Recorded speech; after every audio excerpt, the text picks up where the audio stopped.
teman-teman, perkenalkan nama saya Mandela Teram Samosir. Nah ini bude-bude lagi motongin bawang.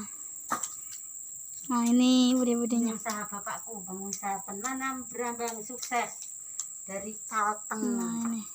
Coba contohin motongnya kayak apa bude? Ini untuk bibit. Nah ini. Nah ayo kita tengok bapak kita sebentar.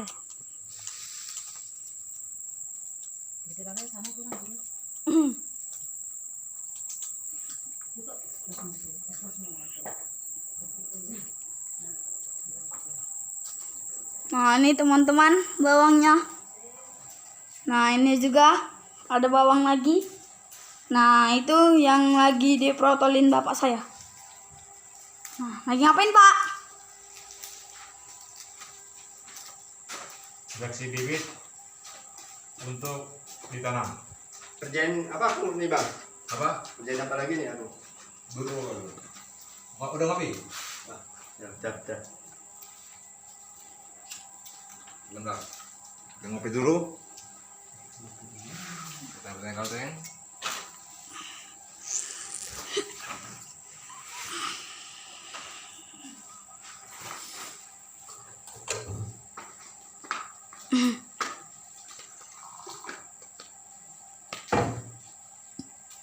Kopi adalah selera saya sebagai petani yang selalu menghadapi matahari.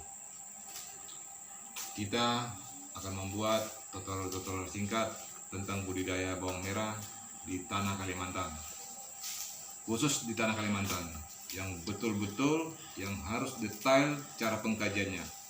Ini Kalimantan beda dengan wilayah-wilayah lain, beda dengan Pulau Jawa, Sulawesi, ataupun Madura. Di sini perlakuannya sangat berbeda. Dari segala bibit, dari jenis varietas, itu betul-betul harus kita pahami. Dari permainan unsur hara, itu pun harus kita pahami. Bagaimana tanaman kita bisa berkualitas. Oke, kita lihat sebentar. Pun ambil gunting sebentar.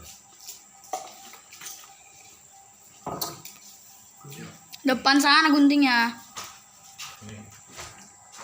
Ini. Di depan sana tim kita lagi melakukan pemotongan bawang merah. Di sini kita harus memahami yang berkali-kali saya katakan, bisanya terjadi bibit yang berkualitas itu diakibatkan oleh permainan unsur hara.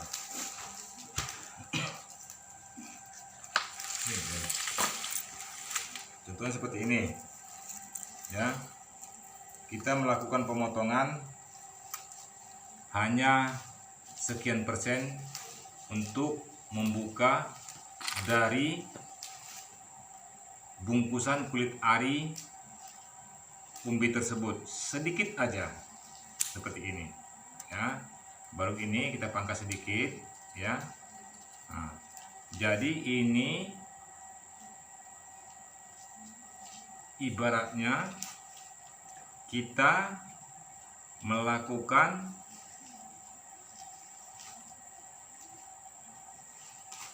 penanaman bawang merah mempunyai suatu trik masing-masing. Ini trik saya, ya, khususnya untuk di Kalimantan Tengah. Contohnya seperti ini.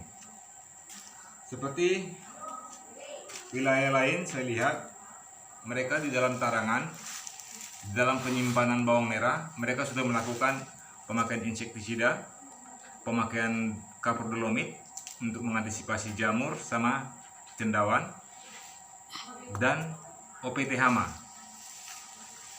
Kalau kita di sini semuanya serba alami, tanpa insektisida, tanpa fungisida, bawang kita tetap aman. Ini sudah usia 5 bulan, ya, akan kita tanam. Nah, jadi dengan kata intinya seperti ini. Makanya berkali-kali saya katakan tanaman itu bisa berkualitas itu semua dari permainan unsur hara, ya. Kemarin saya dikomentari oleh teman yang melihat postingan saya mengatakan berapa ton bang dalam per hektar. Masalah ton AC hasil budidaya bawang merah itu tidak bisa kita buat menjadi patokan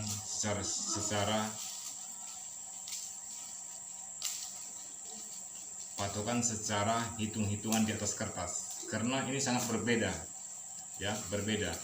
Dengan arti kata ini berbeda dengan tanaman-tanaman lain. Tanaman-tanaman lain contohnya cabai, tomat ya.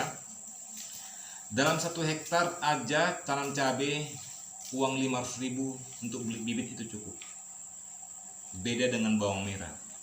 Begitu juga tomat. Tanam 1 hektar itu cukup uang 500.000 untuk membeli bibitnya. Kalau untuk budidaya bawang merah, bayangkan teman-teman, yang saya alami 2 tahun yang lalu, 50.000 per kilo dikali 1 ton sudah berapa? Berarti otomatis 50 juta. Untuk bibit aja sudah di angka 50 juta. Kalau kita mau memakai kasivitas manajemen pertanian saya, ya, dalam 1 hektar bisa mencapai kebutuhan bibit 1 ton. Jadi kalau untuk mencari solusi, mencari kalibrasi yang dipertanyakan tentang hasil yang saya alami, itu dalam per hektar itu, per hektar itu perbandingan cuma apa? Kita ambil dari ton AC-nya.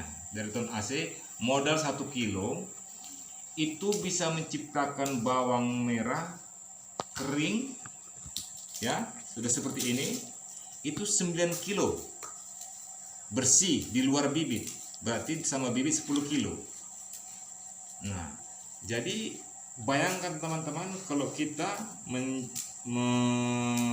memakai bibit 1 ton dalam per hektar, hitung sendiri, berarti 9 ton bersih. Itulah hasil dari kalibrasi pertanian saya.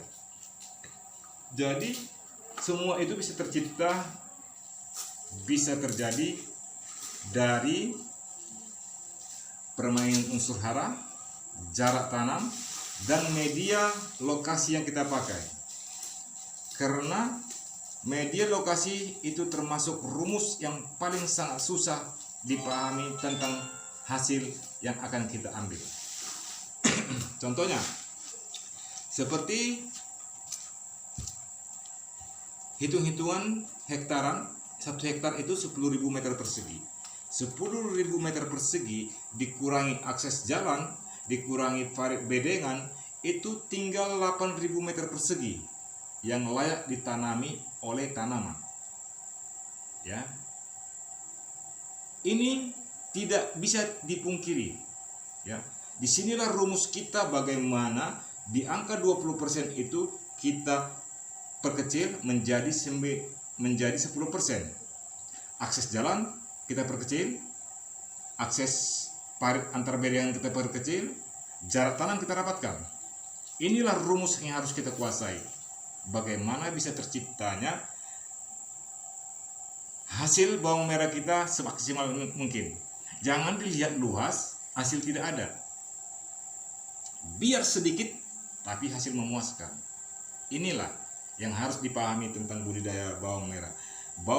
Budidaya bawang merah beda dengan budidaya tanaman-tanaman yang lain. Beda sekali. Makanya di sini kita tidak bisa berhitung, jangan harap dapat hasil. Oke. Begitu juga ini tim kita, sering saya pandu, saya kasih arahan supaya dia paham, jangan asal-asal melihat, tapi harus melakukan dan memahami apa yang kau buat. Ya. Oke. Begitu juga anak bapak. Bapak tidak mengharapkan engkau menjadi polisi, pegawai negeri, ataupun tentara. Menjadi petani pun itu kerjaan mulia. Kenapa? Petani itu sangat indah, memberi makan manusia yang ada di dunia ini. Makanya petani jangan dianggap remeh. Petanilah kunci dari kesehatan penduduk negara kita. Jadi ingat pada teman-teman seluruh Indonesia, saya nasihatkan jangan sekali-sekali memosting yang namanya kimia. saya risih melihatnya. Oke, pesan dari saya bersama pribadi, nama saya Asli Rinto Samosir, panggilan saya Tigor, legalitas pertanian saya TGR, Tani Generasi Informasi, Horas.